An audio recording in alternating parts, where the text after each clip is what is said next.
Right then, so today I thought I'd do an update on the Honda because we haven't done one in a while. The last one was quite a while ago. So yeah, I've just been busy with stuff, and also with the fact it's now been October, I wanted to get the rest of the welding completed. So it was just kind of one of them things where I did some filming, but I just never got around to doing it properly. I do have recordings of me doing the welding, but they're all a bit all over the place, so it's not exactly brilliant footage. I may upload it, I may not. If you want to see it, you can see it, just let me know. Anyway, the Honda is now out of the back, and as you can see, all this side is now fully repaired. It's all been welded. It's not finished yet, obviously. It is currently, just at the moment not really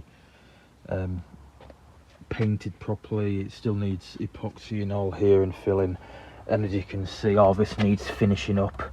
There's some paint runs from when I did the epoxy on the other side, and it's obviously gone through the hole, so all this is going to need sanding down to bare metal, grinding down the rest of them welds, doing it properly, making sure it's nice. And the only issue is that we have time against us, because obviously winter's coming, and also the temperatures are getting colder. The epoxy does not like to be done below a certain temperature, so we need to make sure that we can get it done as soon as possible. As you know, this area was probably most of concern. That is now all repaired. As you can probably see there, new jacking point all fitted, lovely stuff. We'll go through a more in-depth sort of thing on this in a future video, and yeah, I'll show you what we've done basically. All in here is all nicely done, and yeah, the floor's not the best, but it's been repaired to factory standard, as you can see over there as well. That's how it should look. So yeah, I've been busy for the past couple of days painting the floors.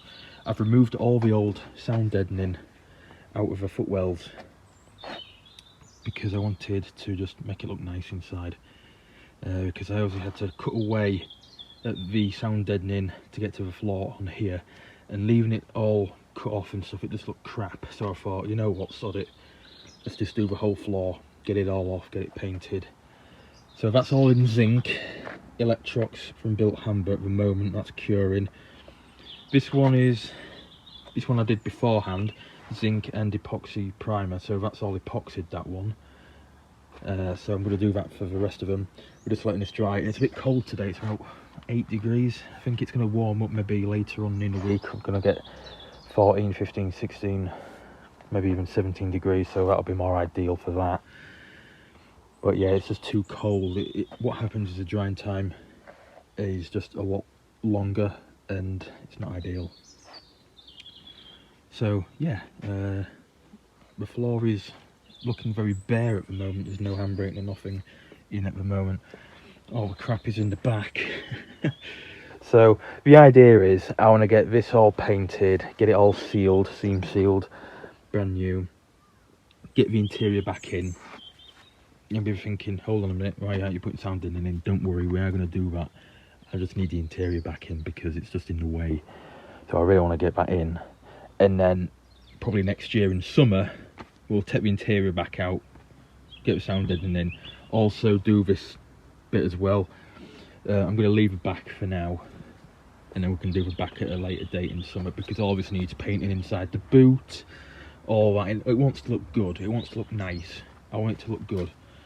So then obviously painting outside in this sort of temperature is no good at all, and at the moment I do not have the funds to get it sent in for a full respray.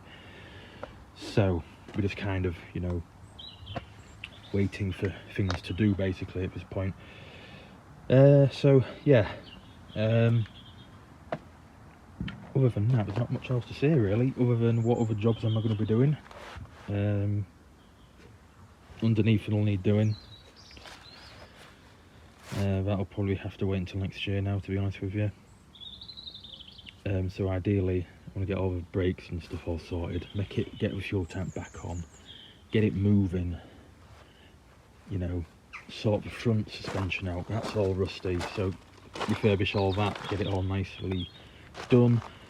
Engine work, it needs a service, it needs a timing belt, it needs a, you know, it needs a water pump, it needs a full-on service, new spark plugs, new filters, etc. So that needs doing. It all needs putting back together properly as well. I mean, you know, it's loose, everything's all loose at the moment, so we need to really get it all back together, get it an MOT, and then we can focus on the things that need doing, like, as I say, painting underneath, making it look nice next year. So yeah, that's it. For the wheel arches, stripping all the old under seal off, getting it back to bare metal, getting it zinc and epoxy primed, putting U-Pol Gravitex back on and painting it body colour, and then getting it all waxed. That's another thing. There's still quite a lot to do, but yeah, that is pretty much what we're aiming for. So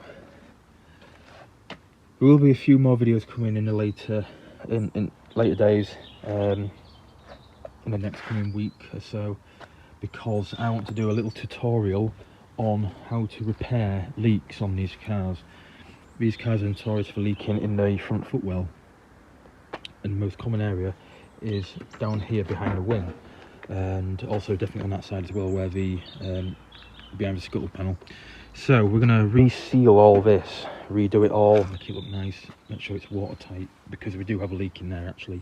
Every time it rains, you know, you can see a little puddle of water in the footwell, which isn't really ideal, is it? We've done a repair, it needs to be waterproof, it needs to be nice and good. We don't want to have to do this again. So, and that is why these rust out really, is because it's bad drainage. It comes down, sits in that corner. That corner's where the jacking point is. Yeah, it gets under the seams, rusts it out, and yeah, you end up with a rotten jacking point, which is not ideal. So yes, I'm going to leave it there because I don't want to be going on for too long, but it's just a quick update saying that the welding's all done basically, and yeah, there could be more videos on it in the future. I haven't quit this restoration, so do not worry. So yeah, hopefully it will be at a car show next year, let's hope. So yeah, fingers crossed. Okay, cheers for watching guys, and I'll see you in another video.